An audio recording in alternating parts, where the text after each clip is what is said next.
प्रिय विद्यार्थियों, आज हम बीए प्रथम वर्ष इतिहास के द्वितीय प्रश्न पत्र के अंतर्गत 19वीं-20वीं सदी के समाज सुधार आंदोलन में आर्य समाज और स्वामी दयानंद सरस्वती की भूमिका के विषय में चर्चा करेंगे। दयानंद सरस्वती का जन्म 1824 ईस्वी में गुजरात के टंकारा परगने के शिवपुर ग्राम में संपन्न रूढ़िवादी ब्राह्मण परिवार में हुआ।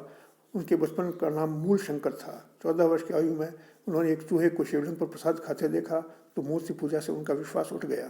जब वे 21 वर्ष के हुए तो उनके पिता ने उनके विवाह का प्रबंध किया, परंतु वे आध्यात्मिक ज्ञान की खोज में घर छोड़कर चल दिए।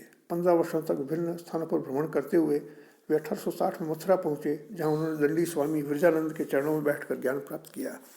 उन्होंने विरजानंद से वेदों में निहित ज्ञान की व्याख्या समझी। इस अध्ययन से उनको विश्वास हो गया कि वेद ही समस्त ज्ञान के स्रोत हैं। केशवचंद्र के सेन के परामर्श से उन्होंने हिंदी भाषा के माध्यम से जन साधारण को उपदेश देना प्रारंभ किया। 1863 में उन्होंने आगरा से धर्म प्रचार का कार्य प्रारंभ किया और 1874 में उन्होंने सत्यार्थ प्रकाश की रचना की। 10 अप्रैल 1875 को मुंबई में स्वामी जी ने आर्य समाज की स्थापना की। दिल्ली से वे पंजाब गए। जून 1877 में लाहौर में आर्य समाज की एक शाखा खोली गई।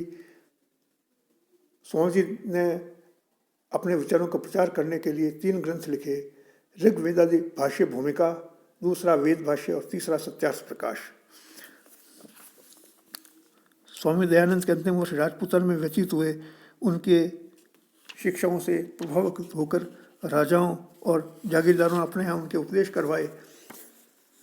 1881 में उदयपुर राज्य की बनेड़ा जागीर के जागीरदार गोविंद सिंह के निमंत्रण पर स्वामी जी बनेड़ा गए। अक्टूबर 1883 में स्वामी जी जोधपुर राज्य के प्रधानमंत्री सर प्रताप के निमंत्रण पर जोधपुर पहुंचे।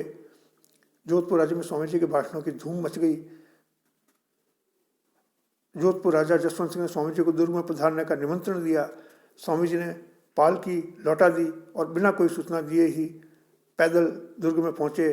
स्वामी जी ने देखा कि राजा नशे में धुत है और राज्य की प्रसिद्ध वेश्या नन्ही बाई की पालकी को कंधे पर उठाए महल से बाहर आ रहा है। स्वामी जी ने राजा को कड़ी फटकार लगाई और राजा को एक पत्र लिखा, जिसमें राजा की तुलना नारकीय पशु से की। यह पत्र नन्ही बाई के हाथ लग गया। उसने क्रुद्ध होकर 29 सितंबर 1883 को स्वामी जी के दूध में पिसा हुआ कांच एवं विष मिला दिया।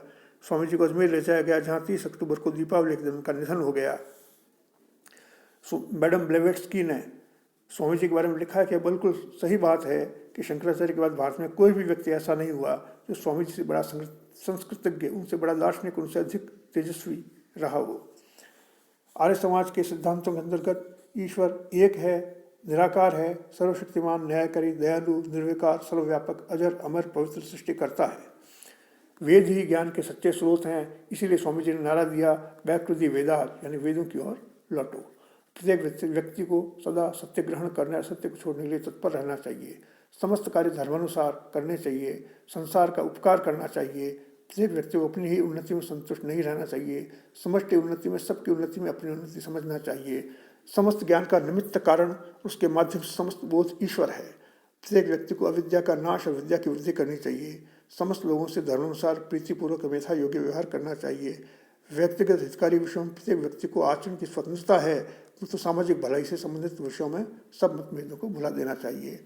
आर्य समाज के सामाजिक सुधारों के अंतर्गत जाति प्रथा का विरोध, स्त्रियों की दशा में सुधार, बहुविवाह, बाल विवाह, पर्दा प्रथा, अशिक्षा, सती प्रथा, कन्याव्रत जैसी कुरीतियों का विरोध प्रमुख सिद्धांत थे। आर्य समाज ने स्त्रियों को समाज में उच्च स्थान दिलाने और स्त्री शिक्षा पर विशेष ध्यान दिया।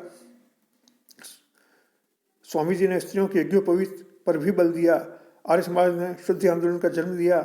जो हिंदू धर्म छोड़कर ईसाई और मुसलमान हो चुके थे, उन्हें शुद्धि संस्कार से पुनः हिंदू धर्म में स्वीकार किया जाने लगा। आर्य समाज के प्रयत्नों से लाखों हिंदुओं को मुसलमान और ईसाई जो बन गए थे, उन्हें शुद्ध करके पुनः हिंदू धर्म में लिया गया। आर्य समाज द्वारा धार्मिक सुधार के कार्यों के अंतर्गत मूर्ति पूजा, कर्मकांड, अनेकेश्वरवाद, अवतारवाद, बलि प्रथा, स्वर्ग नरक, श्राद्ध और भाग्य के सर्वोपरि होने आदि अंधविश्वासों का विरोध किया गया।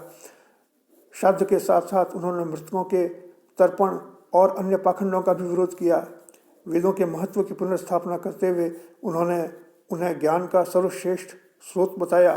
वैदिक कर्मों का प्रचार करते हुए उन्होंने यज्ञ, हवन, मंत्रोच्चारण आदि पर बल दिया आर्य समाज द्वारा साहित्यिक शैक्षणिक सुधार के कार्यों के अंतर्गत स्वामी दयानंद सरस्वती ने प्राचीन आश्रम व्यवस्था को पुनः स्थापित करते हुए गुरुकुल प्रणाली का पुनः प्रचलन किया, स्त्री शिक्षा को बढ़ावा दिया।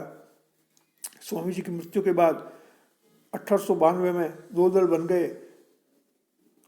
उनमें यह चिंतन आरंभ हुआ, क्या एक आर्य समाज के लिए केवल 10 नियमों का पालन करना ही आवश्यक है। 2 दलों में एक दल के नेता लाला हंसराज थे, जो पाश्चात्य शिक्षा के समर्थक थे। उनके प्रयत्नों से स्थान स्थान पर डीएवी स्कूल एवं कॉलेज यानी दयानंद एंग्लो वैदिक स्कूल और कॉलेज स्थापित किए गए। ये शिक्षण संस्थाएं सरकारी पद्धति से संबंधित थे। दूसरे दल के नेता महात्मा मुंशीराम थे, जो भारत की प्राचीन शिक्षा पद्धति को पुनः प्रतिष्ठित करना चाहते थे। महात्मा मुंशीराम ने हरिद्वार के पास गुरुकुल कांगड़ी और देश के अन्य स्थानों पर गुरुकुलों की स्थापना की। यह देश का पहला विश्वविद्यालय था जहाँ राष्ट्रभाषा हिंदी के माध्यम से उच्च शिक्षा दी गई।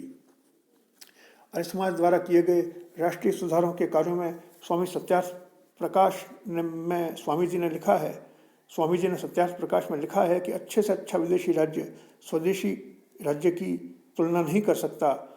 बुरे से बुरा स्वदेशी राज्य अच्छे से अच्छा विदेशी राज्य से अधिक श्रेष्ठ है। स्वामी दयानंद ने वेदकालीन भारत को इसलिए गौरव बताया कि उस समय भारत में स्वराज्य था। बाल गंगाधर तिलक, लाला लाजपत राय, गोपाल कृष्ण गोखले आदि जिन नेताओं ने भारतीय राष्ट्रीय आंदोलन का नेतृत्व किया, वे आर्य समाज से प्रभावित थे। कांग्रेस में उग्रवाद की भावना का विकास होने का कारण हिंदू धर्म की भावना ही थी। कुछ विद्वानों की धारणा है कि आर्य समाज का कार्य हिंदू धर्म की पुनर्स्थापना तक सीमित था, इसलिए उन्होंने राष्ट्रीयता का विकास नहीं किया, लेकिन यह तथ्य सही नहीं है। वैलेंटाइन शिरोल ने आर्य समाज को समाज सुधार की अपेक्षा हिंदू धर्म को विदेशी प्रभाव से मुक्त करने के उद्देश्य से अभिप्रेत बताया, पर इसका उत्तर लाला लाजपत राय ने अपनी पुस्तक history of the Arya Samaj में बड़े प्रभावशाली ढंग से दिया है। उन्होंने स्पष्ट किया कि आर्य समाज के चिंतन का आधार हजारों साल पुराने वेद हैं, जिनसे प्रेरणा प्राप्त करना भारतीय समाज को मुख्य धारा में फिर से शामिल करना है। स्वामी श्रद्धानंद का शुद्धि आंदोलन आर्य समाज का महत्वपूर्ण पड़ाव है। महात्मा मुंशीराम ही स्वामी श्रद्धानंद के नाम से विख्यात हुए। उन्होंने कांग्रेस के कुछ प्रमुख नेताओं को मुस्लिम तुष्टिकरण नीति अपनाते देखा, तो उन्होंने शुद्धि आंदोलन चलाया। 23 दिसंबर 1926 को क्रुद्ध होकर एक मुसलमान युवक अब्दुल रशीद ने उनके कक्ष में प्रवेश करके गोली मारकर उनकी हत्या कर दी। इस प्रकार आर्य समाज ने राष्ट्रीय जागृति के रूप में और धार्मिक पुनर्जागरण के रूप में अत्यंत महत्वपूर्ण भूमिका का निर्वहन किया। प्रिय विद्यार्थियों, आज की वीडियो में इतना ही। धन्यवाद।